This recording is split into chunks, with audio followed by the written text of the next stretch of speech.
మెదక్ జిల్లాలోని health city దగ్గరలో కల్కల్ గ్రామంలో నేషనల్ హైవే 44పై అనేక దశాబ్దాలుగా బంగారమ్మ ఆలయం నిర్మించబడింది. ఈ అమ్మవారితో ఇక్కడ ప్రజల విశ్వాసం పెనవేసుకుంది.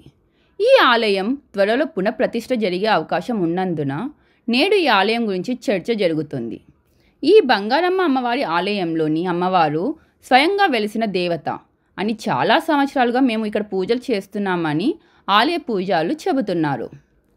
రోడ్డు నిర్మాణ సమయంలో ఈ ఆలయాన్ని తిరిగి స్థాపించేందుకు NHAI 2008లో దాదాపు 29 లక్షల పరిహారం ఇచ్చింది మరియు ఆలయంతో సంబంధం ఉన్న వ్యక్తులను బంగారమ్మ ఆలయాన్ని వేరొక చోట స్థాపించాలని కోరారు.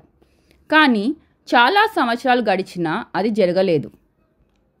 అమ్మవారు తన భక్తులను ఎప్పుడూ నిరాశపరచదు మరియు దేశ నిర్మాణం అభివృద్ధి విషయానికి వస్తే దేవుడు కూడా సహాయం చేస్తాడు.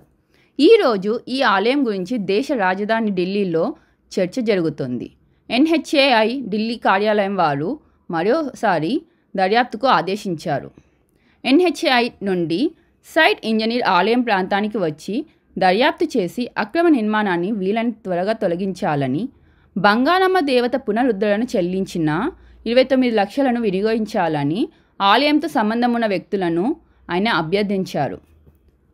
ఈ విషయంలో కల్కల్ గ్రామానికి చెందిన సురేష్ బాయ్ అనే వ్యాపారవేత్త మా బంగారమ్మ ఆలయానికి తరలించడానికి 13 గుంటల భూమిని విరాళంగా ఇవ్వడానికి సిద్ధంగా ఉన్నామని చెప్పారు. గ్రామంలోని ఈ ఆలయం దశాబ్దాల నాటిదని, అయితే రహదారుల నిర్మాణం మరియు విస్తరణ కూడా అవసరమని, పరస్పర అంగీకారంతో ప్రధాన ఆలయాన్ని సమీపంలోని ఎక్కడైనా శాంతియుక్తంగా మార్చినట్లయితే అది అందరికీ మంచిదని ఆయన అంటున్నారు.